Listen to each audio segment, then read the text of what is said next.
Tema kita kali ini adalah hipnosis dan hipnoterapi. Arti dan perbedaan-perbedaannya. Jadi tema video kali ini bertujuan meluruskan pemahaman tentang apa itu hipnosis, apa itu hipnoterapi. Kedua kata atau istilah ini masih belum terlalu jelas artinya serta perbedaannya bagi orang awam. Sekedar mengingatkan, hipnosis adalah ilmunya, hipnotis adalah orang yang melakukan hipnosis atau pelakunya. Demikian juga dengan hipnoterapi, adalah ilmunya, hipnoterapis adalah terapisnya atau pelakunya. Clear ya? Kalau pakai is berarti pelakunya yang melakukan. Oke? Perkembangan dunia hipnosis dan hipnoterapi saat ini di Indonesia sangatlah pesat. Pemahaman masyarakat juga ikut berkembang ya, secara positif dan semakin banyak sosialisasi, publikasi, informasi yang bisa didapat dari berbagai bentuk.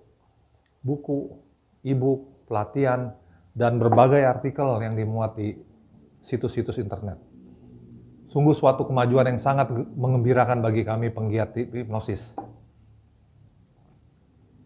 Pengedukasian terhadap masyarakat yang telah dilakukan sejauh ini telah berhasil mendorong masyarakat untuk menggunakan hipnoterapi sebagai sarana alternatif untuk mengatasi permasalahan mereka, khususnya masalah yang berhubungan dengan pikiran, mental, dan emosi. Meski sudah cukup banyak penjelasan dalam berbagai bentuk, ternyata masih ada beberapa pandangan atau pemahaman yang kurang tepat mengenai hipnosis dan hipnoterapi.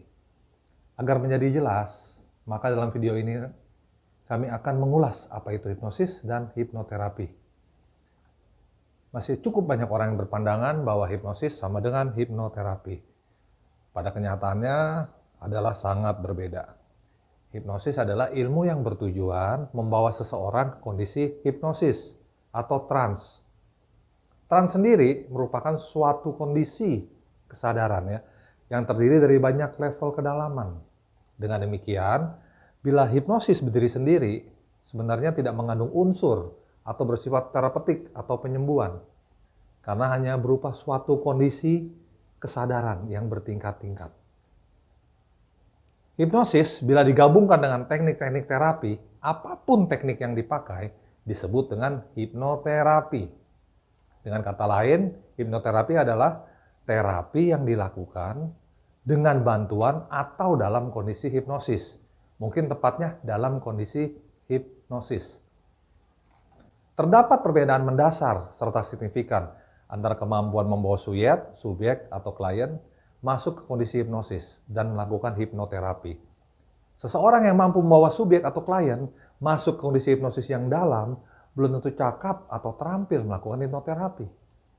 Sebaliknya, seorang yang mampu dan cakap melakukan hipnoterapi, yang biasa kita sebut sebagai hipnoterapis, dipastikan ahli dan terampil membawa klien masuk ke dalam kondisi hipnosis.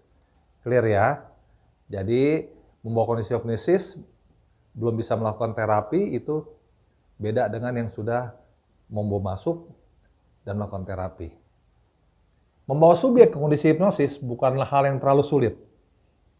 Keterampilan ini dapat dipelajari dengan sangat cepat hanya melalui pelatihan singkat, meniru apa yang ditonton di YouTube, atau cukup membaca skrip induksi yang telah disiapkan. Di YouTube, Anda dapat menjumpai banyak sekali video dalam bahasa Indonesia maupun Inggris yang menunjukkan cara dan teknik melakukan induksi atau membawa orang kondisi hipnosis. Pada prinsipnya, ada 10 teknik dasar induksi. Ada 6 teknik induksi yang paling populer.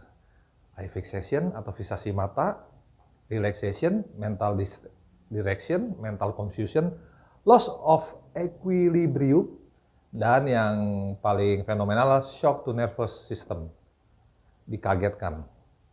Dari ke-6 teknik di atas, berkembang menjadi sangat banyak teknik induksi, yang secara garis besar dibagi lagi menjadi instant induction, induksi yang hanya berapa detik saja, rapid induction, induksi yang sekitar 2-4 menit, dan progressive relaxation, berapa menit sampai 30 menitan.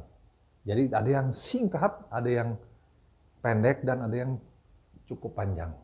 Seorang state hipnosis, seorang penghipnotis panggung yang biasa tampil untuk menghibur penonton adalah seorang yang sangat cakap dalam melakukan shock induction. Bukan sangat, harus bisa ya. Dalam sekejap ia mampu membawa subjek masuk ke kondisi hipnosis yang sangat dalam. Pertanyaannya, apakah seorang state hipnotis dapat melakukan hipnoterapi? Bisa ya, bisa tidak. Bila state hipnotis ini juga merupakan seorang hipnoterapis, maka dipastikan bisa melakukan hipnoterapi. Namun bila dia hanya belajar sampai di level state hipnotis, maka ia tidak bisa melakukan hipnoterapi sesuai dengan levelnya.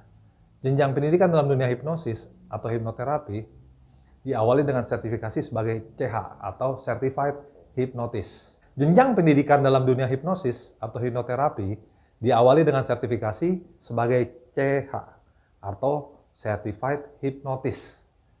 Ini adalah jenjang paling dasar dan biasanya karirnya adalah menjadi stage hypnotist.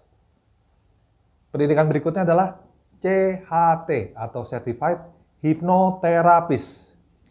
Ini adalah level pendidikan untuk menjadi seorang hipnoterapis yang mampu membantu klien mengatasi masalah yang berhubungan dengan aspek mental dan emosi. Tentunya setiap level membutuhkan masa studi atau masa belajar yang berbeda-beda, tergantung pada lembaga tempat seorang belajar. Saya harap setelah mendengar penjelasan ini, Anda dapat membedakan antara orang yang terampil menghipnosis dan orang yang cakap melakukan hipnoterapi. Ya, hipnotis dan hipnoterapis.